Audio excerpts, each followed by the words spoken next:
सूर्य यानी देवता, असुर यानी राक्षस, असुर यानी राक्षस, संघ यानी लोगों का समूह। अब वो सभी समूह के साथ आपके मुंह में प्रवेश कर रहे हैं और उसमें से कुछ लोग कैसे हैं, केचित भीता, कोई लोग तो इतना ज्यादा डरे हुए हैं कि कप रहा है उनका जो बाजूबंद है और उनका हाथ है।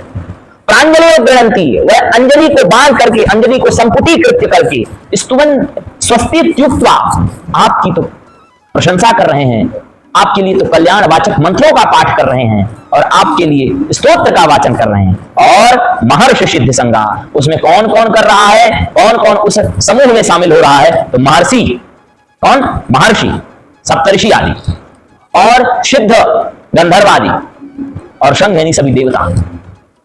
स्तुवंती त्वाम, त्वाम स्तुवंती, हे भगवान तुम्हारी सब स्तुति कर रहे हैं। और स्तुति पुष्कला भी, पुष्कल यानी होता है बहुत सारा, संख्या के रूप में भी कहा जाता है, परंतु यहां पर पुष्कल का मतलब अत्यधिक संख्या भी कर सकते हो, अत्यधिक संख्या में स्तुति की जा रही है, या उत्तम उत्तम सुंदर सुंदर श्लोकों से आपकी स्तुति की जा रही है। यह गीता के श्लोक 11वें अध्याय के श्लोकों से भगवान की अगर स्तुति की जाए तो शीघ्रातिशीघ्र भक्ति प्राप्त हो सकती है, मेरा यह विचार है। इसमें क्या कितना सुंदर सुंदर श्लोक कहा है, अमीहिताम सुरसंघा विसंति केचित भीता प्रांजलियो गृणंति स्वस्तित्युक्त्वा महर्षि सिद्ध संगा स्तुवन्ति त्वाम स्तुभि पुष्कलानि।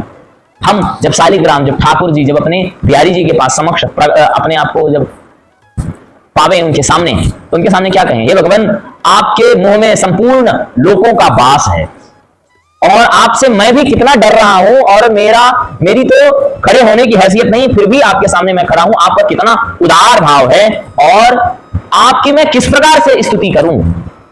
यक्ष राक्षस देवताओं को तो स्तुति आती है, मैं किस प्रकार से स्तुति करूं। हे भगवान मुझे स्तुति तो नहीं आती, जो कुछ भी हमें टूटी फूटी वाणी में स्तुति आती है वह मैं आपके समक्ष प्रकट कर रहा हूं।